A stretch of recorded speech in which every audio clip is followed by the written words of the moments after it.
welcome to another episode of What's the Word? I am your host, Hound Dog Buck 50, and today we're going to be talking about Adi Boom. Down goes Boom. He's fallen and he can't get up. Or will he get up? That's the question. So let's talk about it. I am your host, as I said before, Hound Dog Buck 50, one of the illest battle rappers in the game, if not the illest. If you don't know about me, you better get to know me. But this is not about me. This is about Adi Boom. So let's talk about it. For those of you that don't know who Adi Boom is, he is a battle rapper.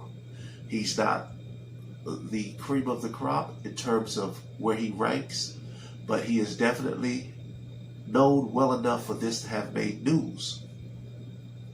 Now, Adi Boom was locked up for 5 years for a robbery. Fast forward 5 years, he makes his return on the league that helped him brand himself, Rare Breed Entertainment, against no other than Big K, the Great White Hope, aka ZZ Top, aka Duck Dynasty himself. And in the first round, the Great White Hope, Big K, unleashed Paperwork, which has gone on to be looked at as one of the more devastating rounds in battle rap history, with this Paperwork that was presented. Hold my beer. Now, Big K whips out the Paperwork, first round. He breaks it down to the website, talks about the statement that Adi Boom made, how he said he used a fake Jamaican accent. Why did Adi Boom only get 5 years? And the other two dudes that did the robbery got 17 to 13 apiece. And it was a powerful round.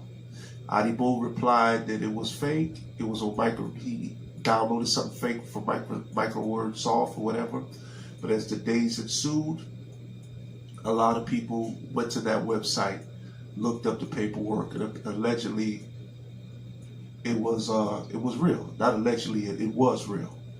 And so now as the time goes on, people are kind of like, they wait because they want to see, okay, what's Boom going to come with? What's his take on all this? So he drops a freestyle a few weeks later, which was meaningless because it really didn't mean nothing. So then he comes with a 15 Minutes of Fame interview.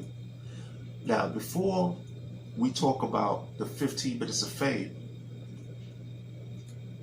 interview, I'm going to start by saying this. This story has layers to it. There's a layer to this story that's not been really addressed, but I'm going to address it. Adi Boom is not the only one under fire here, but we're going to get to that later. So Adi Boom does his 15 Minutes of Fame interview with Uncle Rob. Me personally, I don't know Adi Boom, but for some reason I was just rooting for him. I was just hoping, like, please, Adi Boom, say something or show some paperwork, something that's going to clear your name. He didn't. It was just like 25 minutes of just going in circles. His body language was off. His tone of his voice wasn't strong. It just sounded like he was on the defense. It didn't sound like a dude who really had nothing to stand on. He was just saying stuff like, I'm a real nigga. I'm out here with my niggas. I did shit for niggas that when nobody else would do nothing for them. And when he said that, I was like, it was the equivalent to seeing somebody get knocked out and they try to get up, but the more they try to get up, the more they fall all over the place.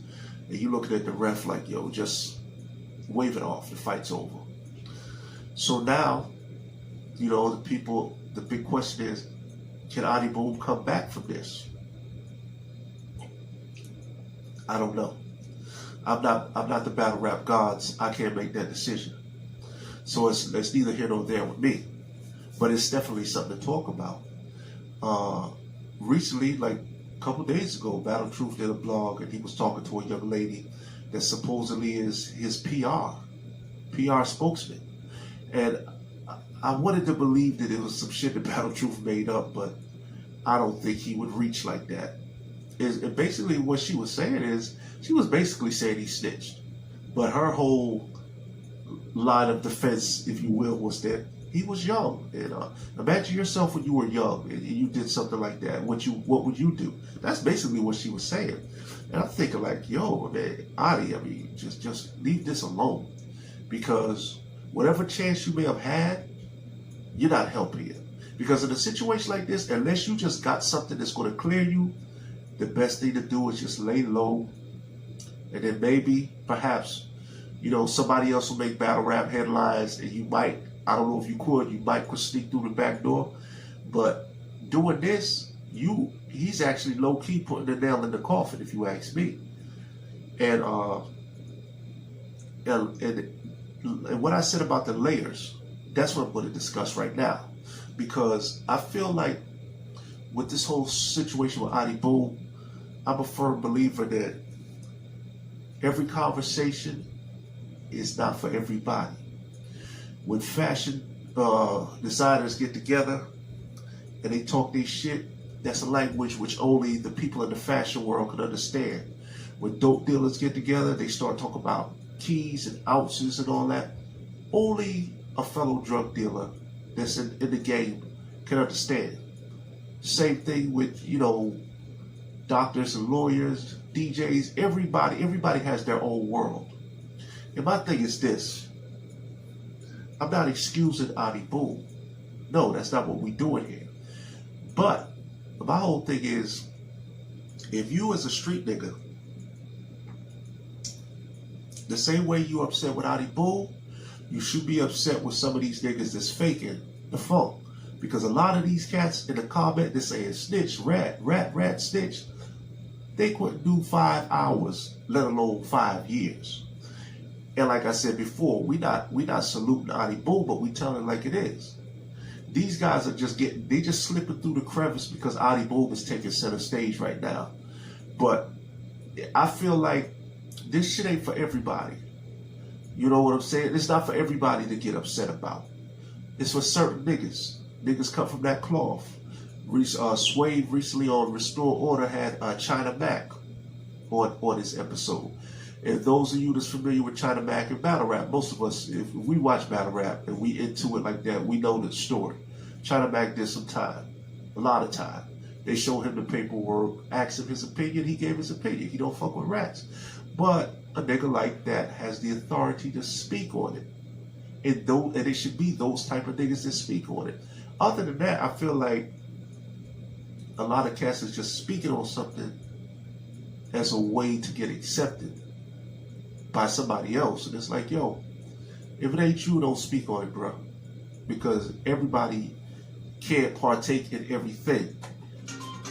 But as far as battle rap goes and Adi Boom, and can he come back? I don't know. And that's not for me to decide. But what I will decide is to come back and hit you constantly with content every day, if I can, subject matter constantly.